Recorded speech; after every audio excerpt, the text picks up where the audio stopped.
American Experience is made possible by the Alfred P. Sloan Foundation to enhance public understanding of the role of technology. The foundation also seeks to portray the lives of the men and women engaged in scientific and technological pursuit. At Liberty Mutual Insurance, we do everything we can to help prevent accidents and make America a safer place. Liberty Mutual is proud to support American Experience. At the Scotts Company, we help make gardens more beautiful, lawns greener, trees taller. If there's a better business to be in, please let us know. American Experience is also made possible by the Corporation for Public Broadcasting and contributions to your PBS station from viewers like you. Thank you. We hope you got our postcard of November 12th, and our excitement has subsided somewhat since then. We trust you can do something for us over there in the near future, which would serve to calm down Mother especially. We're sure you'll let us hear something about that soon. Regards to all the relatives, and many to you, straight from the heart, your father. I received this in Buffalo, New York, about a week after it happened, and it was mailed from my little hometown, Waldorf, near Heidelberg, Germany.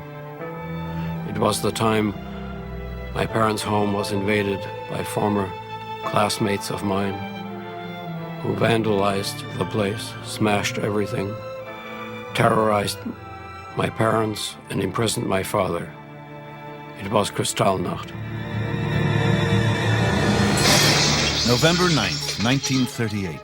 Kristallnacht, the night of broken glass. The night the campaign against the German Jews turned violent. Across Germany, synagogues burned.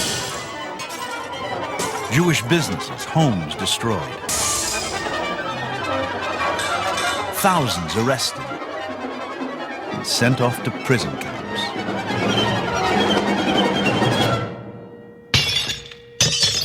The shattering climax to 5 years of Nazi policies designed to force Jews out of Germany.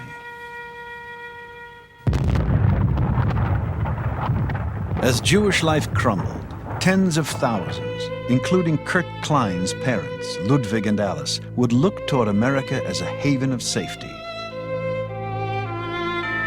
And the question becomes, what would America do?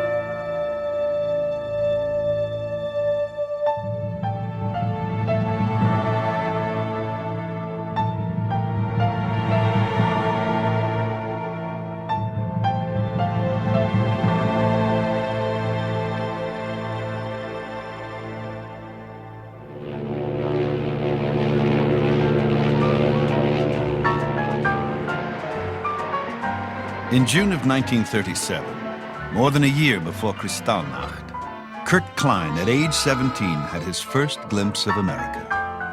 The first thing I remember seeing when I got close to the American shore was a huge billboard advertising Wrigley's chewing gum. Somehow that seemed free and easy and seemed to typify the new country. After that, the Statue of Liberty came into view, and I had a sense that I was personally secure. I had done what the Nazis wanted me to do, namely leave Germany. Born in Waldorf, a small village near the Rhine, 13-year-old Kurt Klein celebrated his bar mitzvah in 1933, the year Franklin Roosevelt took office in America and Hitler came to power in Germany.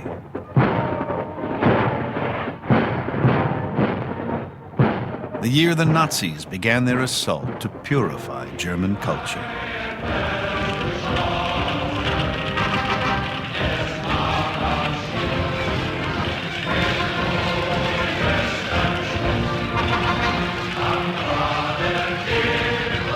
Each year after Hitler came to power, the situation grew worse for the Jews in Germany. By 1935, the Nazis passed the Nuremberg laws, which effectively stripped many Jews of their jobs and their positions within schools and universities, and generally restricted our lives.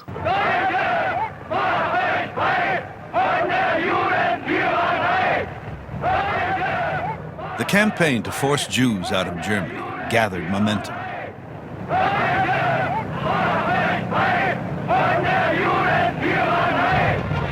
Jews were expelled from professions, their property and savings confiscated.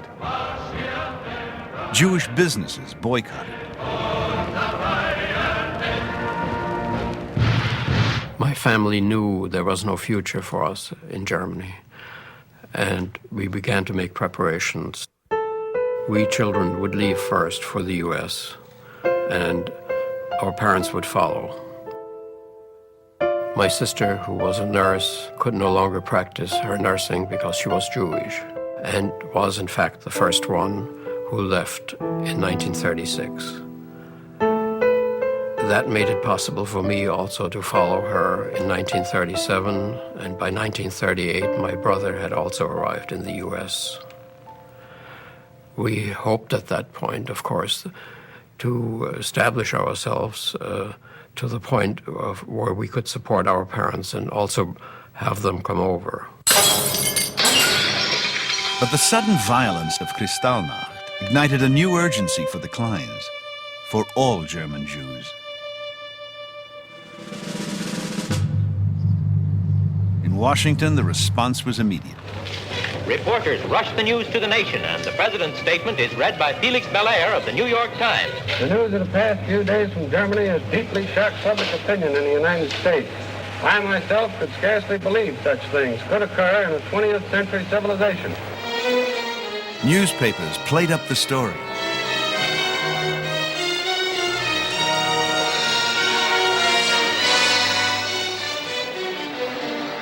And American Jews organized large rallies. We say to the president, you spoke alone among the world leaders. That was good. It was hoped Washington would do more than condemn the Nazis.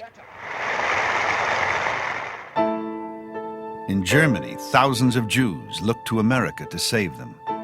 Overnight, the American consulate and other consulates were inundated by people who thought, well, now it's time really we ought to do something about making plans for leaving the country. They didn't expect that they would have to leave the day after tomorrow, but certainly they wanted to have a form of insurance in their pocket so that when the time came for them to leave, that they might be able to do so. In December of 1938, my father writes, "Unfortunately, things aren't moving that fast, even if you have the best of papers. To obtain an appointment to apply for a visa, you have to receive a waiting number. At present, the American consulate in Stuttgart is being besieged to such an extent that the waiting number for Mother and me indicates there are 22,344 cases ahead of us."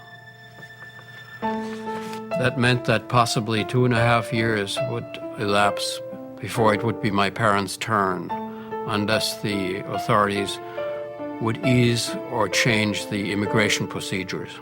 The Kleins and tens of thousands of others were now facing America's formidable system of immigration laws.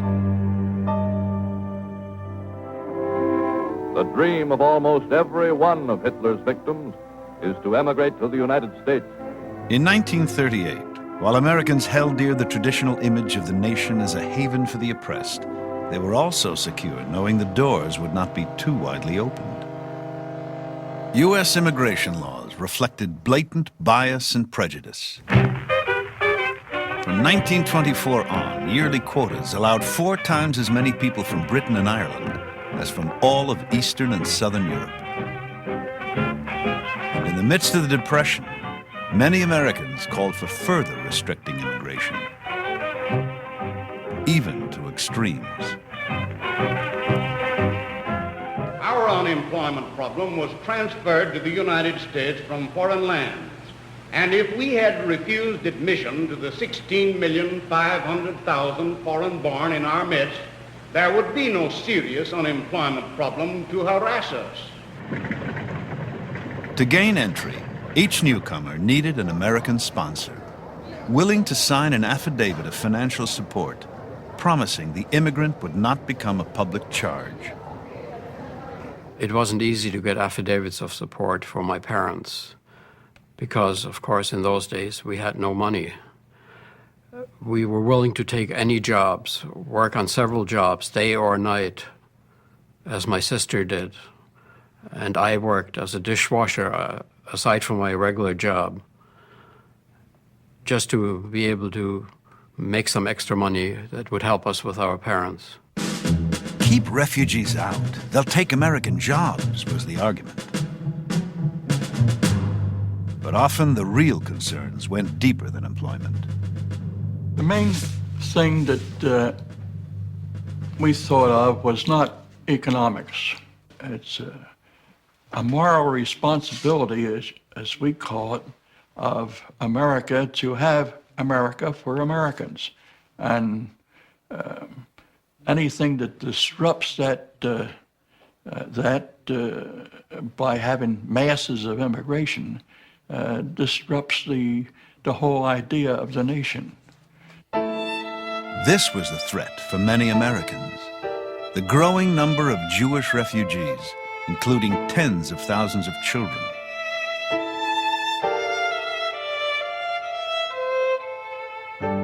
From time to time, a handful squeezed through the quota system.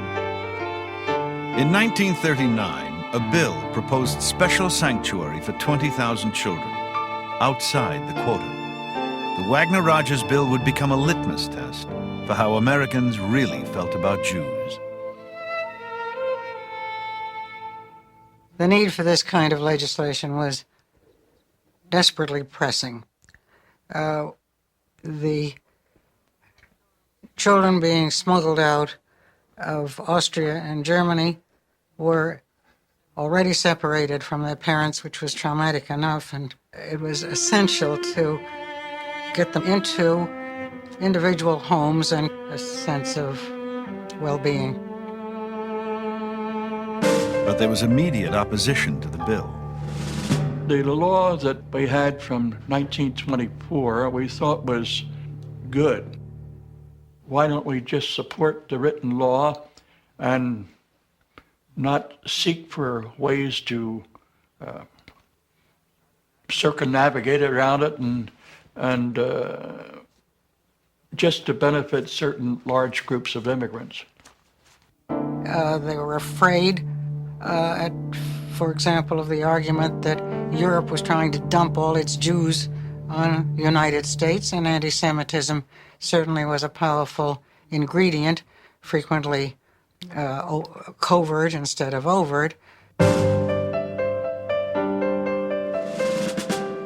More than 100 patriotic societies insisted charity begins at home.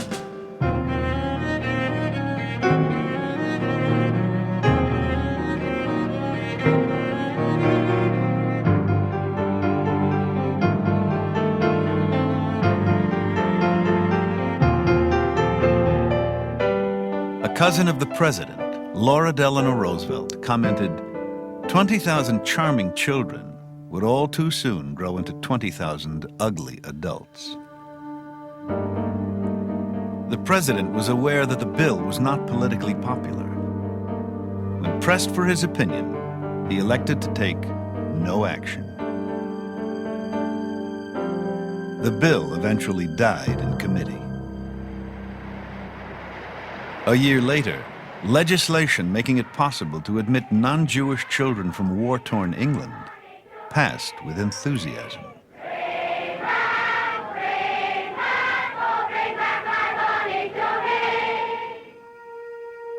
In Germany, by early 1939, Ludwig and Alice Klein were forced to abandon their home and move to one small room over a stable. The campaign against the 200,000 Jews waiting to exit the Reich was intensifying. Signposts at city limits bear the legends, Jews not wanted, Jews keep out. Even in parks, if Jews are allowed at all, special yellow benches are set apart, labeled for Jews. We found people generally were aware of the situation in Germany, but somehow we couldn't get the urgency across to them that something should be done immediately. Nazism was now marching on local soil. This rally, outside New York City. As Hitler became important, the imitators grew up here in this country. And a lunatic fringe frightened the entire American people into the possibility that was happening in Europe could happen here. The German-American Bund never totaled more than 25,000 people, but it added fuel to the anti-Semitism smoldering in American society. These years would see anti-Semitism reach its peak in American history. This Los Angeles bookshop of the Silver Shirts, dispensing anti-Jewish propaganda, is one of many that have recently opened all over the country. Note the name, Aryan Bookstore. And nearby, a newsboy shouts his wares. The Silver Legion Ranger, a propaganda newspaper. Late paper. Just now, late paper. Silver Ranger, late paper. Free speech stopped by Jew riot.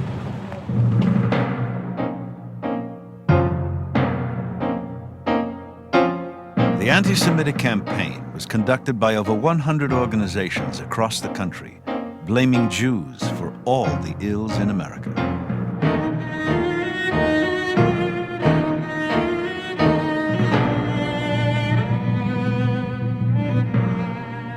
Here in Boston, I heard anti-Semitic remarks by the speaker, and I heard yelling by the group around him. We got to get rid of the Jews. They don't help us, they kill us. They kill us financially, they own everything, and we're stuck with their victims. Father Charles Coughlin, a Roman Catholic priest, was the most influential anti-Semitic spokesman in the country. His weekly radio broadcasts reached more than 3 million people. The system of international finance, which has crucified the world to the cross of depression, was evolved by Jews for holding the peoples of the world under control. On Sunday nights, we would always listen to Father Coughlin, and it brought back shades of what I had recently experienced within Germany. But there was one difference. People could and did speak out against that. And also, it wasn't the official policy of our government to be anti-Semitic. But during the 1920s and 30s, anti-Semitism was a way of life in much of America. Many places open to most Americans were closed to Jews.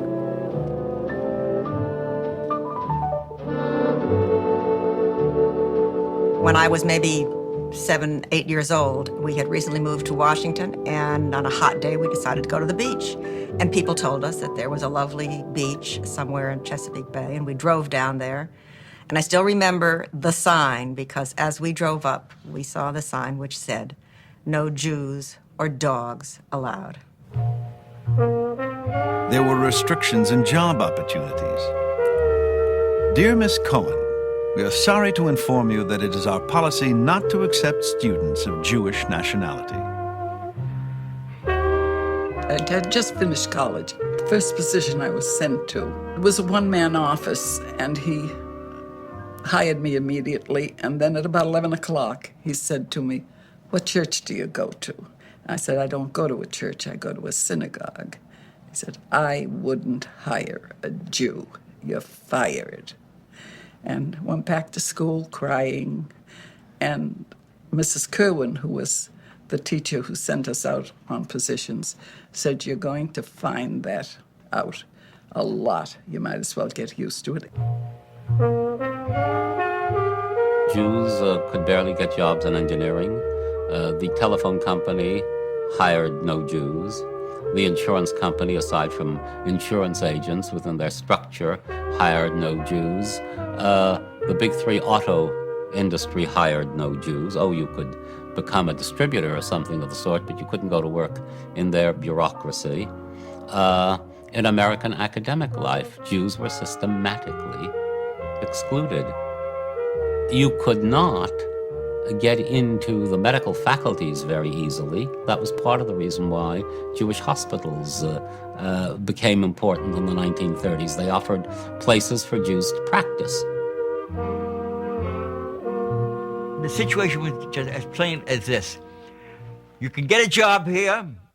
We can't pay you as much as we're paying our other associates, but you'll have a steady job here for a while, but don't count on ever becoming a partner, because we have no Jewish partners, and we will not have any Jewish partners. A 1939 public opinion poll showed how Americans felt. In Washington, FDR's New Deal seemed to offer hope the country might be moving towards a more equitable society. Many of the new government agencies had hired Jews. Even some of the president's close advisors were Jewish. By the time that we came to the late 1930s, there were a considerable number of Jews, but not in the old line agencies. In the old line agencies, it had been hard to get in, and the Jews had one way or another been restricted. The State Department was an old line agency. Staffed with career diplomats, it reflected a conservative bias forged before World War I. These crafters of U.S. foreign policy believed in the superiority of white Northern European stock. In the atmosphere of an exclusive gentlemen's club, they often reflected the anti-alien sentiments of American society.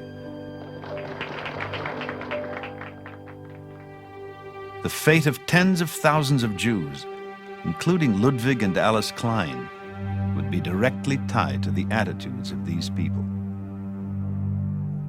The State Department probably had a greater degree of anti-Semitism than others, and particularly in the immigration section, because they felt the Jews were not like them. I would hesitate to characterize the State Department as anti-Semitic. On the other hand, the State Department tended to focus on Arab problems and the opportunities for the United States to protect its interests in the Mideast. And the refugee problem and Jewish problems tended to be pushed to the side.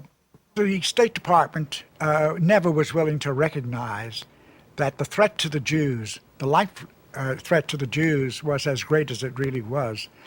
Their attitude was, if we're patient, we'll find that the problems of the Jews in Germany are not really life-threatening. For those trying to escape Europe, piling up at embarkation ports, the State Department's attitude proved a deadly obstacle. In the field, the American consulates held the final word on visas. In regard to American consulates in Europe, anti-Semitism was widespread. There's no doubt about it. We have clear evidence. I learned in my own research that particularly it was seen in Zurich, in Oslo, in some consulates in Vichy, France, and in Lisbon. In fact, the situation was so bad in Lisbon that American Jewish groups had to go to the Quakers and request that they send a non-Jew to Lisbon to try to persuade the American consulate there to stop the obstruction of Jewish immigration. My brother, sister, and I set to work day and night. It became our preoccupation to get immigration visas for our parents so that we could get them to safety. But it was a frustrating struggle. May 1939. While the Kleins were still awaiting their visas, other German Jews were able to board a ship for Cuba. And so over 900 of these unfortunate people, all with visas for Cuba and many with quota numbers for the United States, leave Hamburg and St. Louis, happy in anticipation of a new life far from Germany, where their experiences under the Nazi regime will only be a sad, sad dream.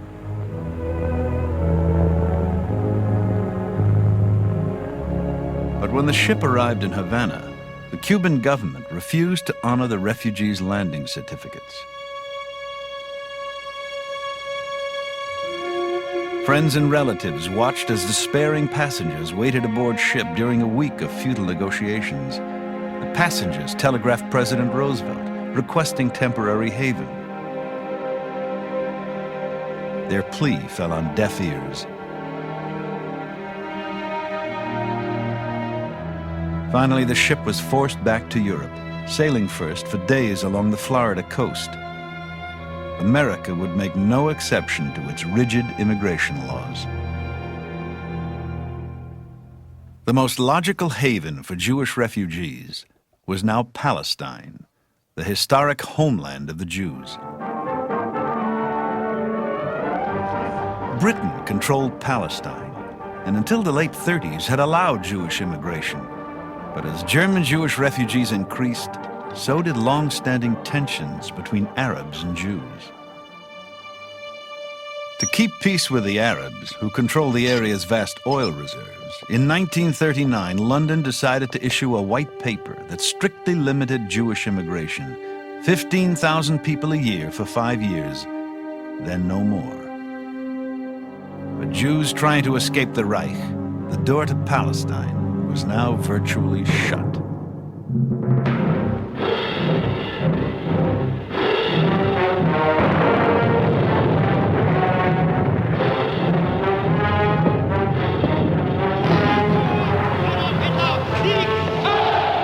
With the German invasion of Poland, the situation grew ever more dangerous. If Jews again drive Europe into war,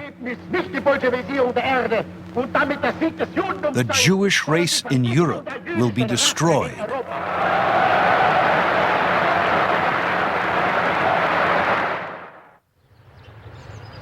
In the spring of 1940, the fate of European Jews now fell into the hands of a new Roosevelt appointee, Assistant Secretary of State Breckinridge Long. Long's policies would directly control the future for the Kleins, for all those cramming into consulates across Europe. Long endorsed the anti-alien bigotry of the times and also feared German agents might enter America posing as refugees.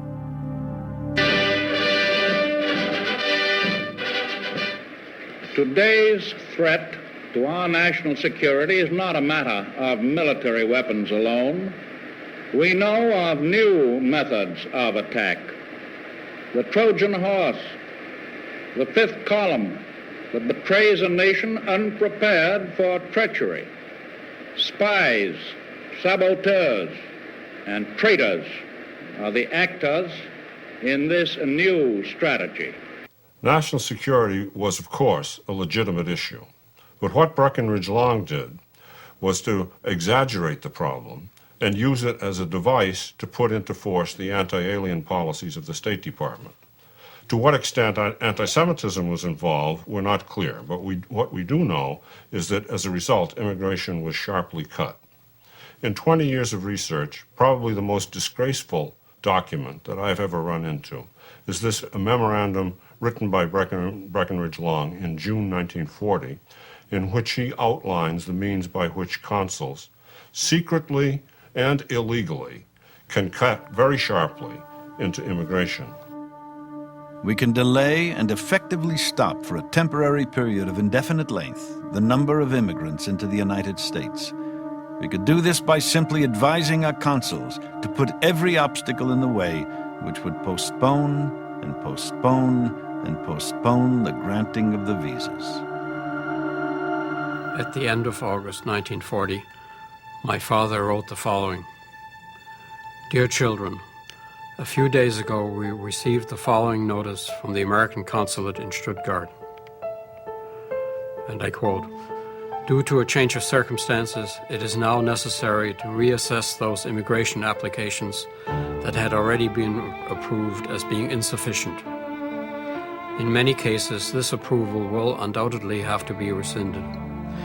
We are therefore advising you not to make any preparations for such a trip, or, if you have already made such steamship reservations, to cancel them until you hear from this consulate again.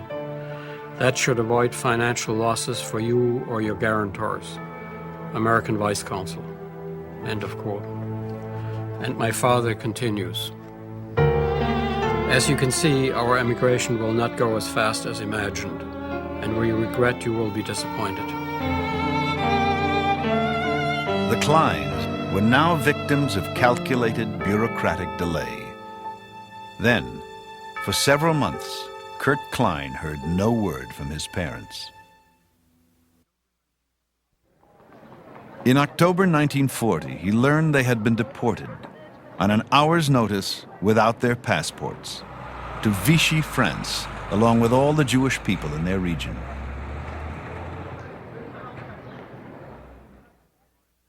In Marseille, they would have to take up their case with the American consulate all over again. They were now being held in a detention camp called Gours.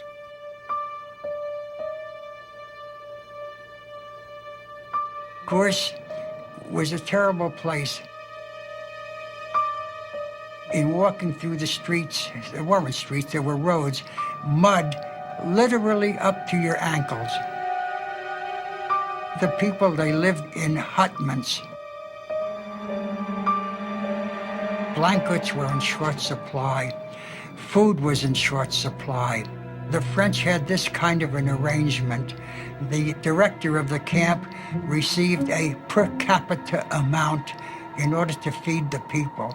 Well, if he didn't spend all the money on the food, it remained in his pocket, and you could be sure that he didn't spend all the money that he got in order to feed the people. My father writes, "Our daily rations consist of the following. In the mornings, there is some black so-called coffee. At noon, a thin soup, mostly of cabbage, carrots, or turnips.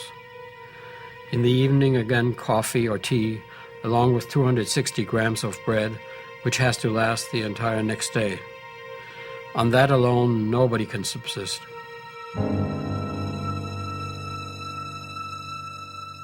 It was a technical nightmare to get out of France. You had to have a French visa de sortie, that's an exit visa from France. You had to get a Spanish transit visa. You had to get a Portuguese transit visa. You had to have your American visa either promised or stamped into your passport. And you had to have a boat ticket or onward transportation. All of these things had to happen within a 4-month period. If any of it fell by the wayside, you had to start over again in order to get everything lined up. By the end of 1940, Long's postpone directive was having its full impact. During the year that followed his order, immigration was cut in half. When we ran up against these new obstacles, we became so desperate that I decided to go to Washington trying to see someone at the State Department. I was young, of course, and inexperienced, and didn't know what to do. So I got as far as someone's secretary who promised to take up the matter with her superior, and later came back and brushed me off with the usual platitudes. Kurt Klein had now entered a deadly maze. For many American Jews, it was a familiar experience. American Jews had very little influence in the United States in those years. And they hadn't yet established themselves. They had no infrastructure. They had no tensile strength as an organized group. They were disparate people trying to learn to make a living in a community that was by way of life opposed to their intrusion. They didn't want Jews living alongside them, eating alongside them, going to school with them, living in their houses. These were people who were on the outside, and they were not really of major concern. So a weak Jewish community, a non-caring, non-Jewish community, is a formula for disaster, and that's what we had. For years, in spite of their politically weak position, Jewish leaders had organized rallies to protest Nazi persecutions. Many were sponsored by a friend of the president, who would later become one of the first Americans to learn the full extent of Hitler's horrors, prominent Rabbi Stephen S. Wise. I would say that the conscience of America rejects Hitler's... Wise and his followers were ardent Roosevelt supporters. But in the anti-Semitic atmosphere of the times, many Jews were frightened and reluctant to press the administration too hard. I remember a sermon, a bitter sermon, of my father's. The year was 1940. It was Yom Kippur of 1940, the Day of Atonement in the fall of 1940. He got up in his synagogue and he said, our brothers are being killed in Europe by the Nazis. The murders had already begun on a small scale. He said, if we had any Jewish dignity, we would at the end of this fast get into our cars and go from Baltimore, where we live, to Washington. We would picket the White House and we would demand of the president that he use his influence on the Nazis as the great neutral power to stop the killings. And then he added, and the reason why you hesitate to do this is that sons and daughters of yours have jobs in the New Deal agencies, which are now open to Jews, and you are afraid that you are going to rock the boat. That night, within an hour after the end of the fast, my father got a note from the board of this little synagogue firing him for his disrespect for the president. During the presidential campaign of 1940, Roosevelt never promised help for refugees. Still, he received 90% of the Jewish vote. The results are now conclusive. Roosevelt wins. Early in Roosevelt's third term, in 1941, refugees in Europe still held hopes of coming to the United States. They had the illusion that they might perhaps find safety here.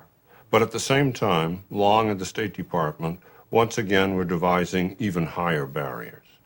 More regulations, more documentation, more paper walls that meant the difference between life and death. In the summer of 1941, using the exaggerated issue regarding subversion among the refugees, the State Department set up yet another group of regulations. Among these, all immigration decisions were centralized in Washington, processed through an impossibly complex system of review committees. In a matter of months, immigration was so severely curtailed that it was virtually shut down. I love America. I've always loved America. And even during the time when we were so desperately trying to get our parents here, that didn't interfere with that love at all. But it did make it very difficult to understand why this country, which had been so good to my sister, to my brother, and to me, couldn't also permit them to get here and join us.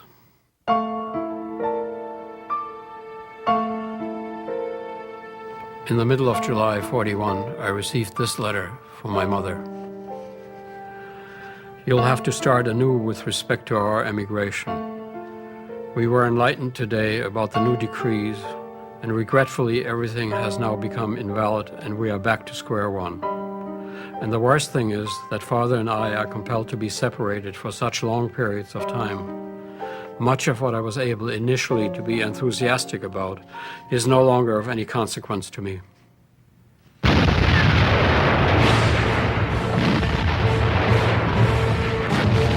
Summer 1941. The Nazis invaded Russia.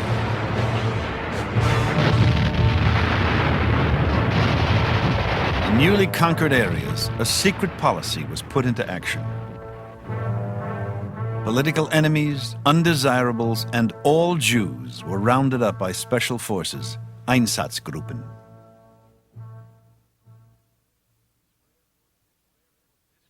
This rare footage, filmed secretly by Germans, documents the physical start of the genocide of the Jews, the Holocaust.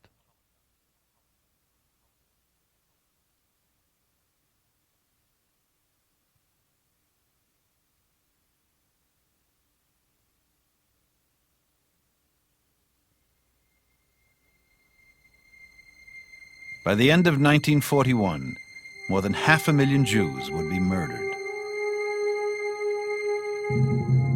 This was the final solution.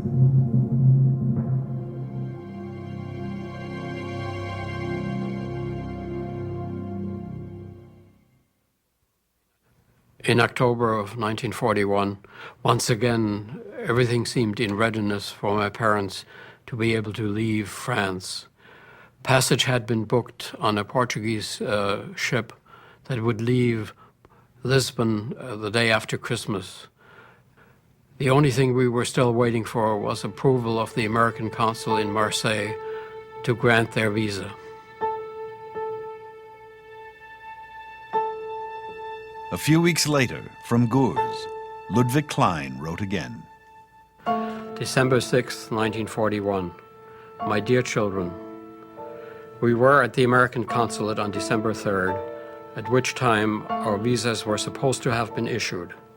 Although everything was in readiness, they could not be handed over to us because no more German quota numbers were available. However, they ought to be available again within a few days. But at home in Buffalo, New York, Kurt Klein, reading about the attack on Pearl Harbor, realized America's entry into the war could further hamper his parents' escape. 2 days before they were set to sail, Kurt Klein received this cable. Passage uncertain. Try to find out other lines. Once more, everything fell apart. Aside from all the red tape, the tragedy of Pearl Harbor got in the way. Even though we continued our attempts to get our parents out because we knew that they were in the unoccupied part of France, which was still not totally under German control, everything we attempted to do for them turned into nothing. By spring 1942, rumors moved through Western Europe. Entire villages, cities being emptied of Jews. Massive deportations somewhere to the east. While the Nazis kept the final destination a well-guarded secret, the transports themselves were impossible to hide. They were noted as far away as Washington by Eleanor Roosevelt in her weekly radio broadcast. How utterly without mercy or regard for human life is the German Führer. How otherwise can we explain the reports of sending numberless Jewish people from Berlin and other cities at an hour's notice, packed like cattle, into trains with their destination either Poland or some part of occupied Russia? That the trains were heading to killing centers, fully operating by spring of '42, was still a well-guarded secret. But that summer in Switzerland, the Nazi plans to exterminate all the Jews of Europe were leaked by an anti-Nazi German industrialist. His information was passed to Gerhard Riegner, the representative of a Jewish organization in Geneva. Horrified, Riegner related to the State Department, requesting they alert Rabbi Stephen Wise in New York. But skeptical State Department personnel dismissed the report as a wild rumor inspired by Jewish fears and suppressed the information. 2 weeks later, Wise received the same information through an independent source in London and approached the State Department. He was asked to remain silent until the department verified the reports that millions were slated for death. Months went by without any progress whatsoever, until in September of '42, some of the letters we had sent to our parents were returned to us, stamped "Return to sender," moved, left no forwarding address.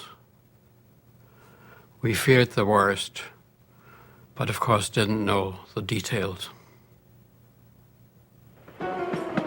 By November, the horrifying puzzle was being pieced together by the State Department. From press accounts, refugee workers, the Red Cross, the Polish government in exile, the Vatican. 60,000 Jews deported from the Netherlands.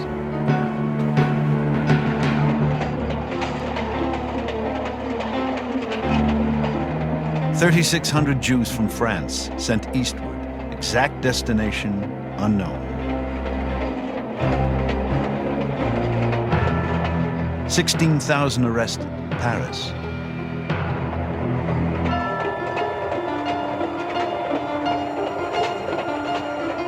Two trainloads of Jews departed toward their doom. without anything further heard from them.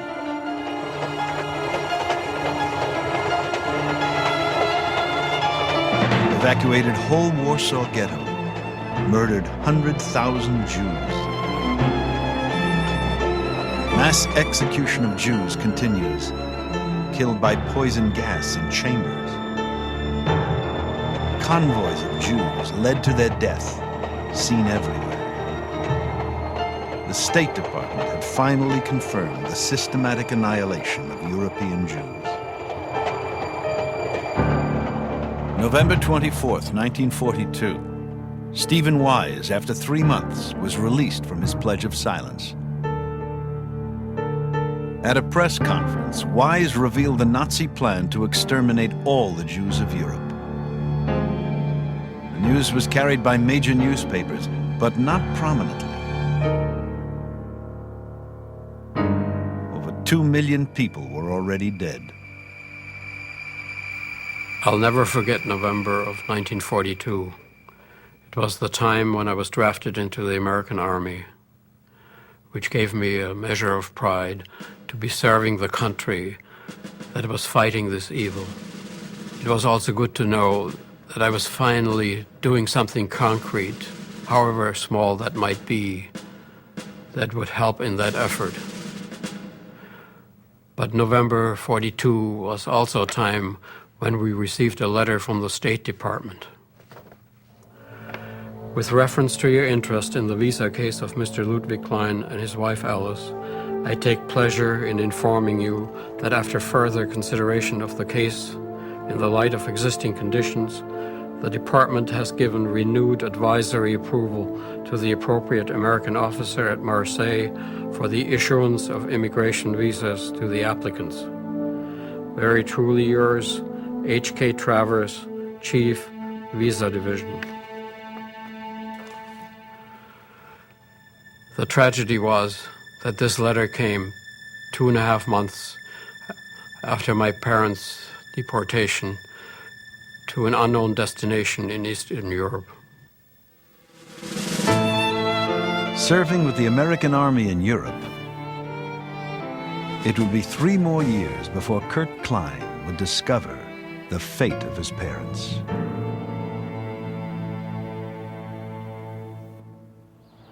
Near the end of 1942, with 4 million Jews still alive in Europe, Stephen Wise and other Jewish leaders presented a document to President Roosevelt detailing the Nazi plan for extermination.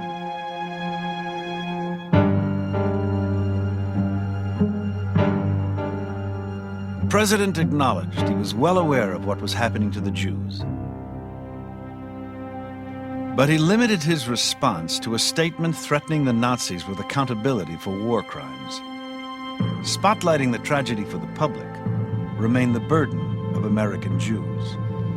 In Hitler Europe within this year, the number of Jews slain in one or another inhuman way stands between 2 and 3 million. Wise's American Jewish Congress and other major Jewish organizations challenged the government's position that nothing could be done short of winning the war. We may move our country and the United Nations to act now. They called for revised immigration procedures and actions at an international level. In coming weeks, 40 rallies were mounted across the country by Wise and allied organizations.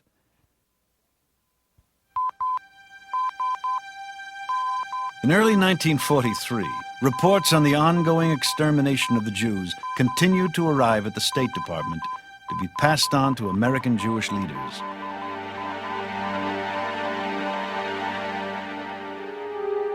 But in February, the department ordered its Swiss legation not to accept any further reports intended for private citizens.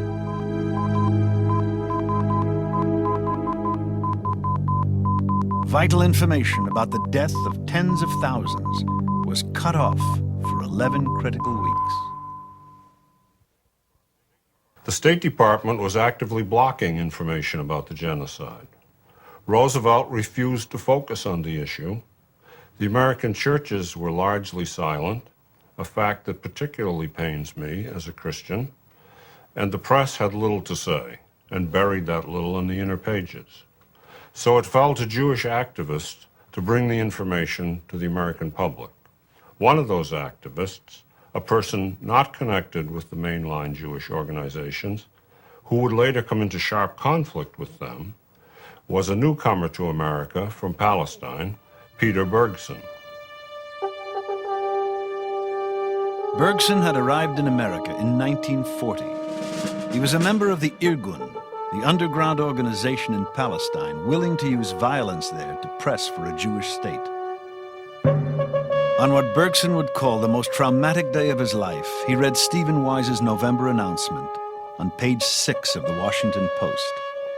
Immediately, he embraced a new commitment, to move the story from the back pages to the front page of public awareness.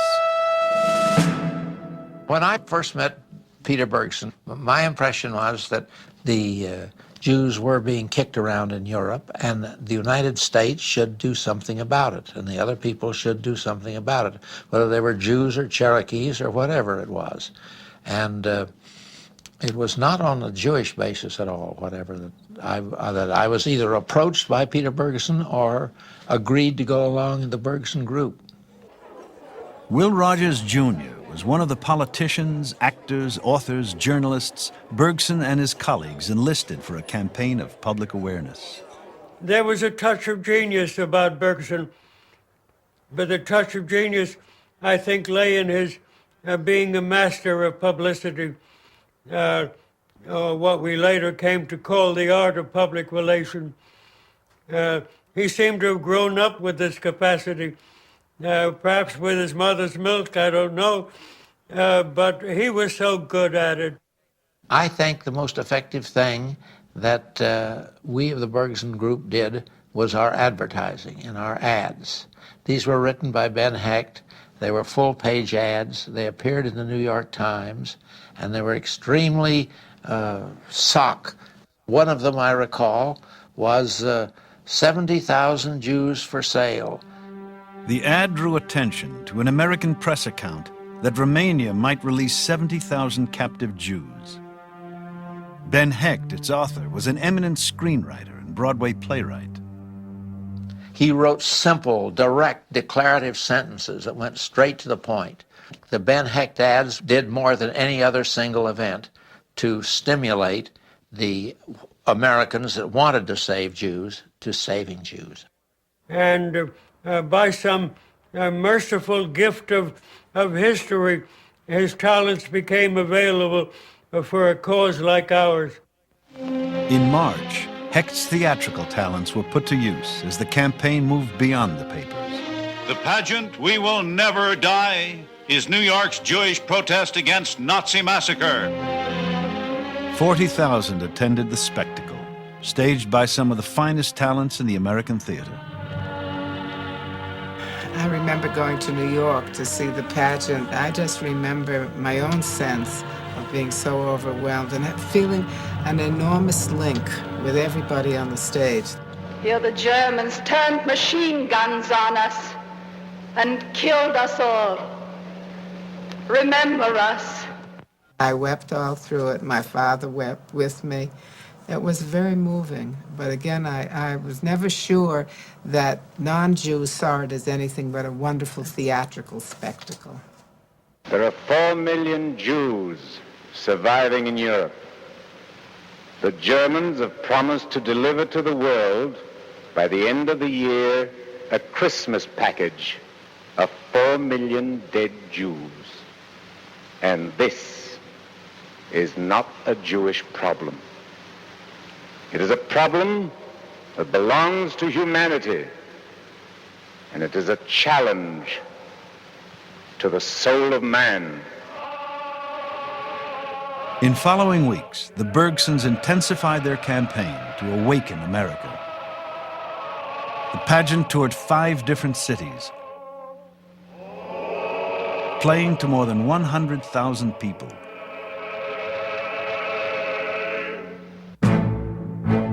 At the same time, other Jewish organizations held rallies around the country. government attempted to quell the Jewish outcry by announcing a joint British-American rescue conference. And we Jews became very excited that finally two great governments were meeting to solve the problem, if indeed it could be solved. The closed-door conference met in a remote Bermuda hotel. The American delegation arrived with secret directives from the State Department. The Bermuda Conference was a conference set up to not accomplish anything. And the people who represented the United States there were given those instructions. The results soon leaked out.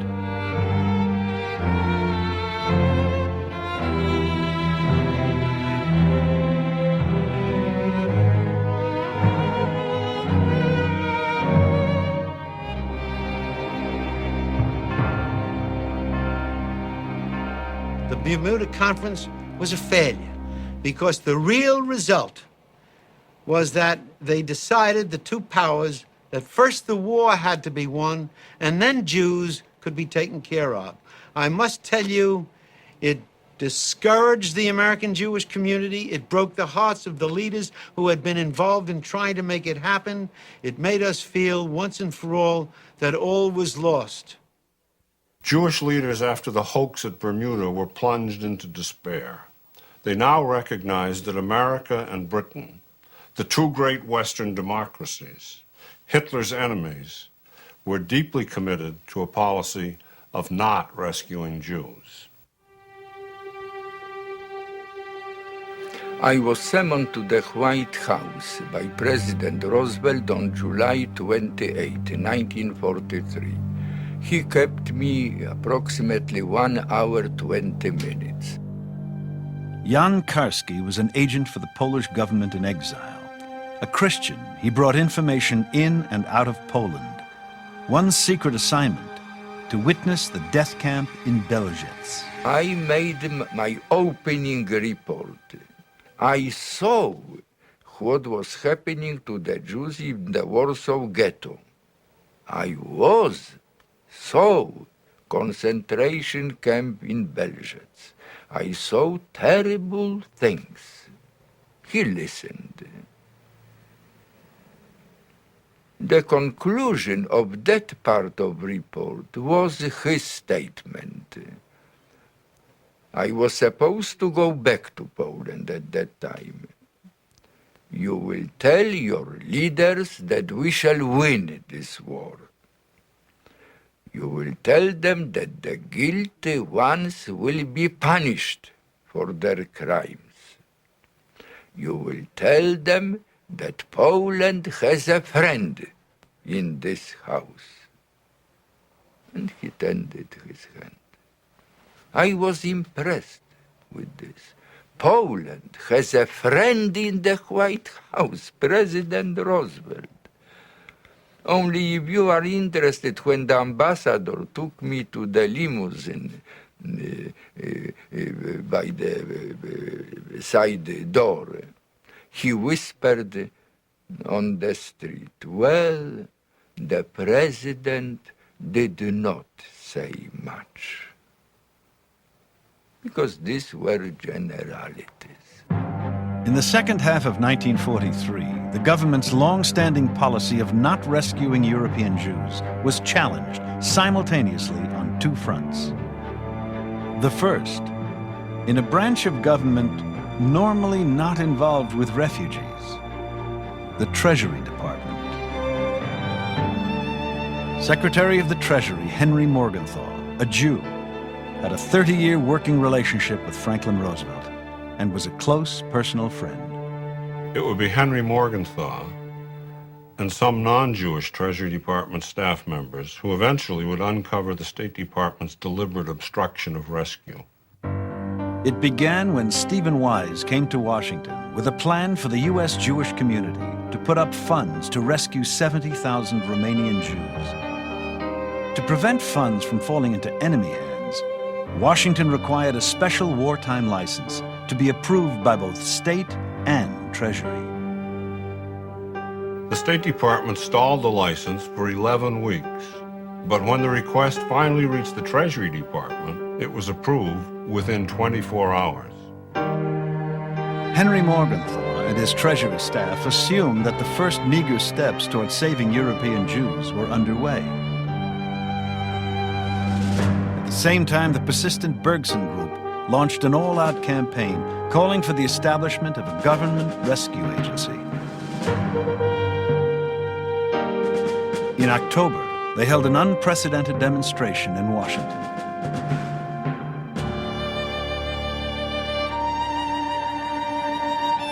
"400 Orthodox rabbis arrived from around the nation 2 days before the most holy day in the Jewish year to present a petition to the president. We pray and appeal to the Lord, blessed be He, that our most gracious President, Franklin Delano Roosevelt, consider and recognize this momentous hour of history, that He may save the remnant of the people of the book, the people of Israel." The petition called for the establishment of a special government rescue agency. The rabbis expected to meet with the president, but Jewish leaders opposed to the Bergson Group because of its flamboyant tactics advised Roosevelt against it. Vice President Wallace received the petition. White House spokesman claimed the president was too busy, but a look at his appointment calendar reveals he was free that afternoon.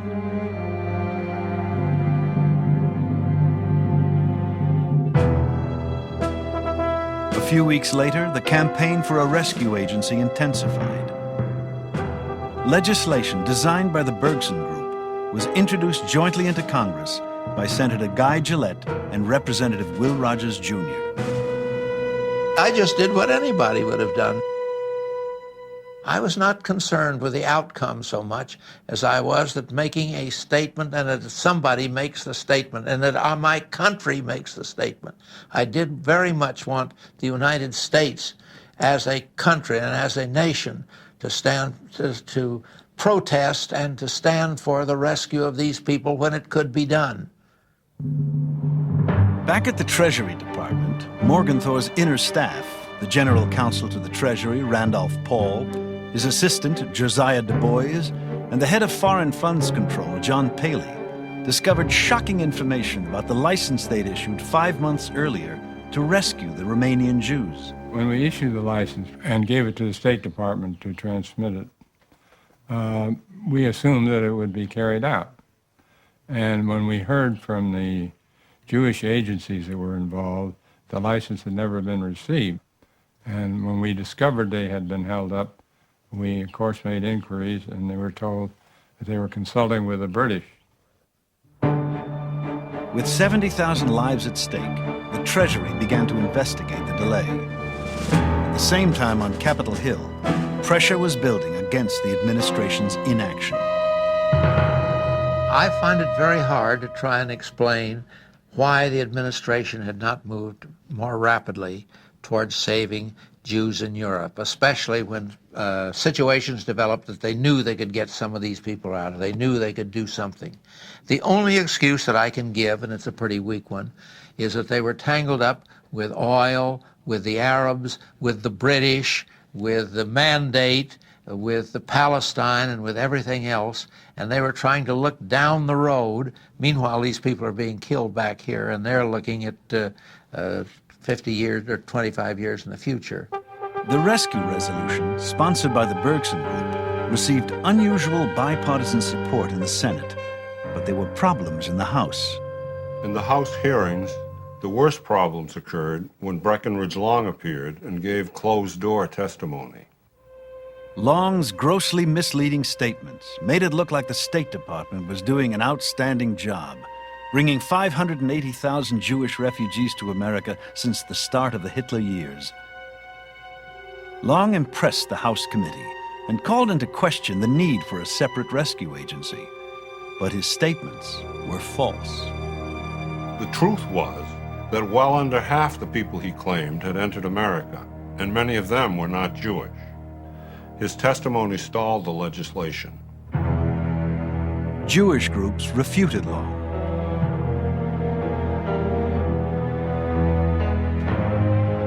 and the State Department's policies began to unravel. The staff at Treasury uncovered the smoking gun when they pressed the State Department and the British to explain the license delay. The American embassy went to the British authorities and received a letter saying the reason the British were opposed to the issuance of the license was of the difficulty of disposing of any considerable number of the refugees should they be rescued. The Foreign Office are concerned with the difficulties of disposing of any considerable number of Jews should they be rescued from enemy-occupied territory. The words were characterized by Morgenthau as a satanic combination of British chill and diplomatic double-talk, cold and correct, and adding up to a sentence of death. The State Department's attitude was equally horrifying.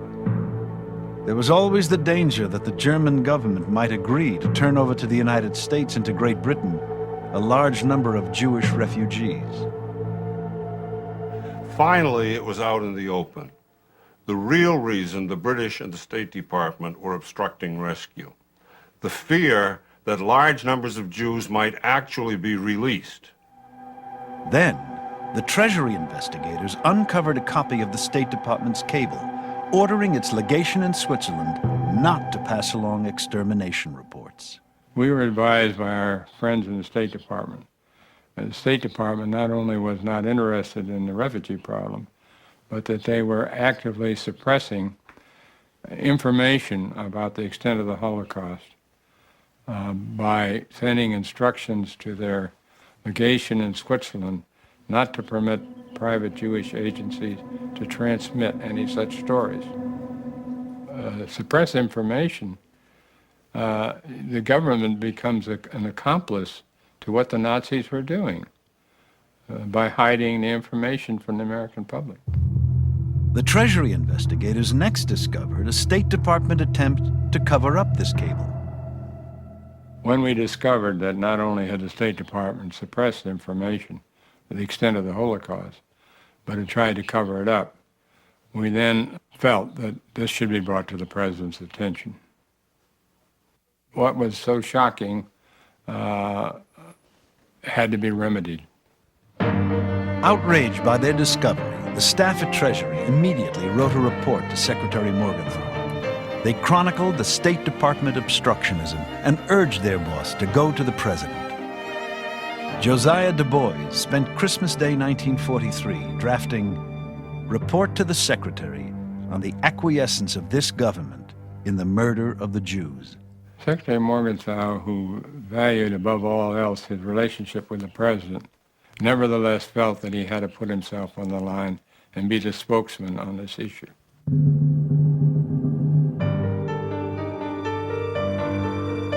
January 16th, 1944. The Treasury report indicting the State Department was presented at an unusual Sunday meeting in the White House. We met with President Roosevelt in the Oval Office, Secretary Morgenthau, Randolph Hall, and I. The President didn't read the report, but Morgenthau asked me to outline why we were there and why we felt that a separate agency outside the State Department was essential. And at the end of the meeting, the President said, "We'll do it."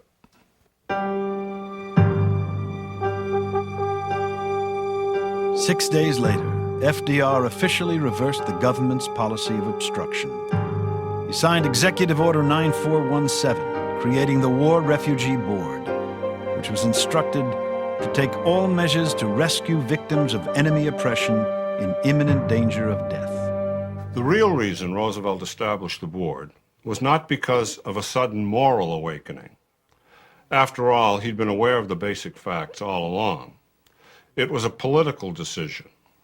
Finally, the forces on two different paths, the developments in the Treasury Department and the Bergson-led rescue resolution in Congress, came together. What Roosevelt realized was that he was confronted not only with the revelations in the Treasury, but also that it was only a matter of days before the rescue resolution would come to the floor of the Senate for debate. And when that discussion occurred, it was almost certain that some of the shocking revelations that he'd seen in the Treasury Department were going to come to the forefront and be brought clearly to public attention. Confronted with this nasty scandal, Roosevelt made the move, established the War Refugee Board, and thereby cut off further discussion in Congress. Morgenthau, along with Secretary of State Hull and Secretary of War Stimson, became the nominal heads of the War Refugee Board, and at Morgenthau's recommendation, John Paley took charge as acting director. I remember the day the executive order was signed, and I came home and the telephone rang, and there was a woman on the phone who identified herself as a wife of a prominent physician in Washington. And she said, "Are you Jewish?" And I said, "No." And she said, "Why are you doing this?" And I tried to explain to her what we were doing. But here was somebody calling on the telephone and saying, "Why did I agree to be head of the War Refugee Board?" Well, it's a sampling of some anti-Semitism. Paley and the board faced a difficult road. Government funding was meager. Most costs were paid by private Jewish organizations. Other government agencies refused to cooperate, as in late 1944. The board endorsed a proposal from American Jewish leaders to bomb the gas chambers at Auschwitz, but the proposal was sabotaged. The Jewish agencies themselves weren't sure that they wanted us to arrange this. Bombing railroad lines is not very effective because it can be rebuilt overnight. So it involved wiping out the extermination facility. And finally, after much soul-searching, we recommended this to the War Department. Auschwitz was located in a strategic oil refining district in Poland. The refineries were no farther than 45 miles from these crematoria. After we recommended to the War Department that the extermination facilities at Auschwitz be bombed, we were told that this was not possible. When we pursued this further, we were told that this would involve bombers being sent from England and that jet fighters could not escort bombers that far, and therefore it was not possible to do this. Later, perhaps after the war, we discovered that at the very time we were recommending this, bombing all around Auschwitz was going on from Italy, and we had been misled. Some 2,800 bombers targeted the oil refineries during the months when 150,000 Jews were being gassed. On 2 occasions, fleets of heavy bombers actually flew past the gas chambers, aiming for the IG Farben fuel factory less than 5 miles away. A few bombs accidentally hit Auschwitz itself, killing 85 prisoners, civilians, and SS guards. This photograph makes clear the War Department refused to consider the destruction of Auschwitz as part of its mission. These bombs, flying toward IG Farben, were targeted for the fuel factory, not the death camp immediately below.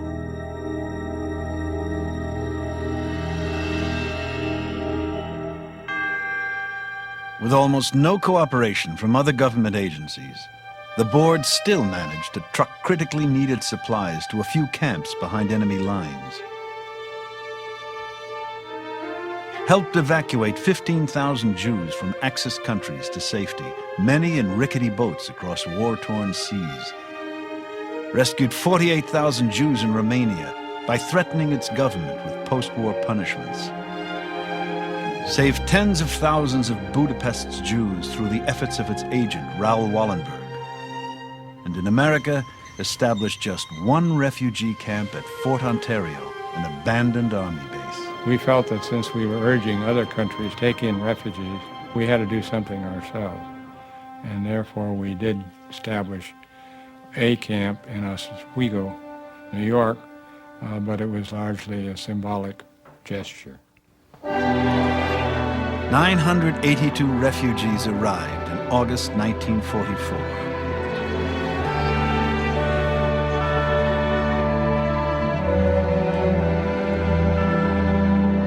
As the administration painted a magnanimous picture, 55,000 quota places for that year alone went unused. In the end, the War Refugee Board played a vital role in saving the lives of 200,000 Jews.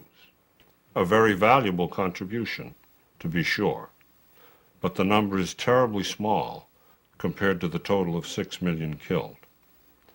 The board did prove that a few good people, Christians and Jews, could finally break through the walls of indifference.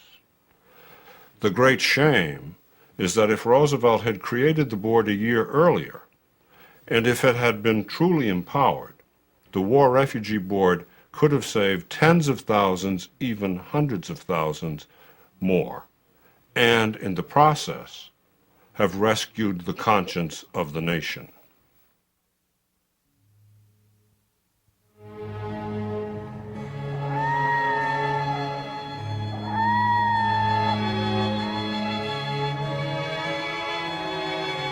In the final days of the war, in a small town in Czechoslovakia, Kurt Klein, with American Liberating Forces, freed 120 young Jewish women who were abandoned by their SS guards to die in an old factory. They were the last of 4,000 who for years had moved from labor to concentration camps and at the end were on a 5-month death march. Most had died along the way.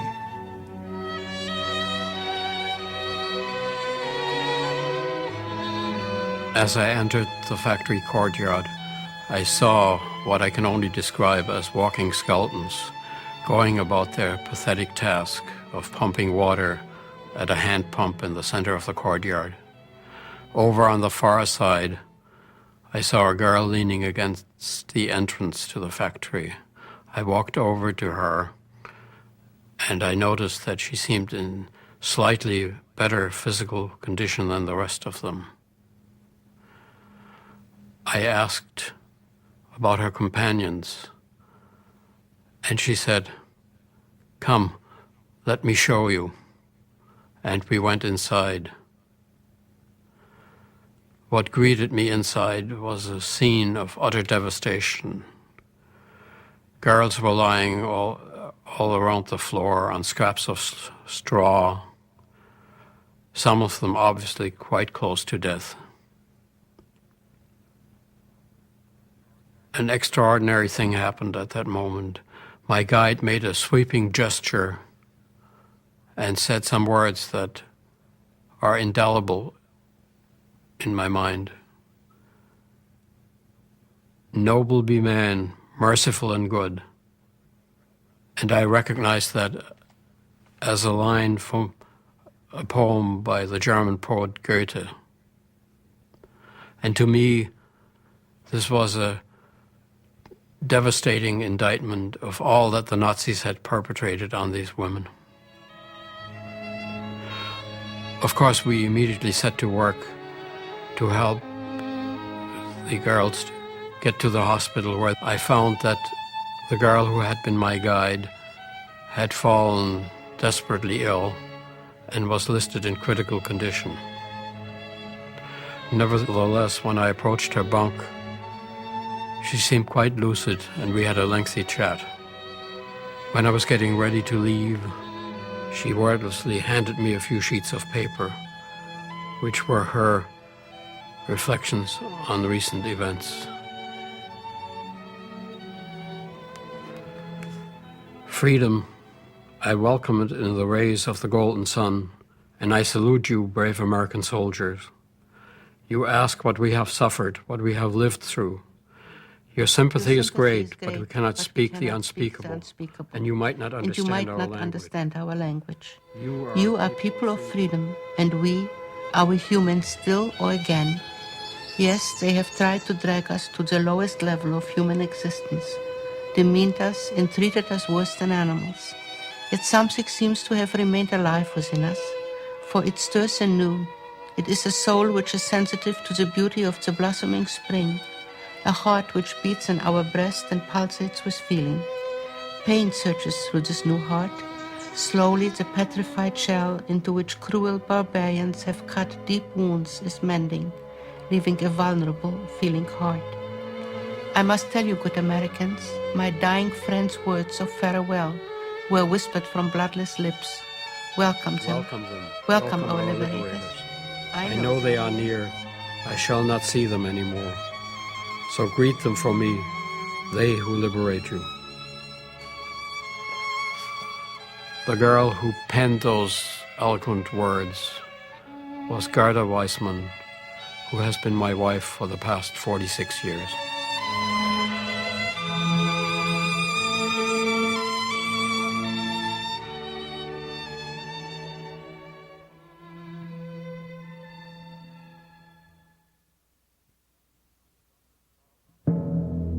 Following the war, Kurt Klein received a message in answer to inquiries about his parents. In reply to your letter, we regret to inform you that Ludwig and Alice Klein were deported on August 19, 1942, in the direction of Auschwitz, and to date do not appear among our files of repatriates.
There's more about America and the Holocaust at American Experience Online. Read translations of the Klein family letters, see maps of the Holocaust, and access documents including a 1943 visa application.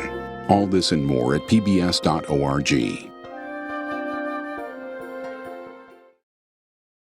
American Experience is made possible by the Alfred P. Sloan Foundation. To enhance public understanding of the role of technology, the foundation also seeks to portray the lives of the men and women engaged in scientific and technological pursuit. How do you get a weed-free lawn, a healthy garden, a home that's pest-free? Every day we work to find new and better solutions. Ortho, proud to support the American Experience on PBS. At Liberty Mutual Insurance, we do everything we can to help prevent accidents and make America a safer place. Liberty Mutual is proud to support American Experience. American Experience is also made possible by the Corporation for Public Broadcasting and contributions to your PBS station from viewers like you. Thank you. We are PBS.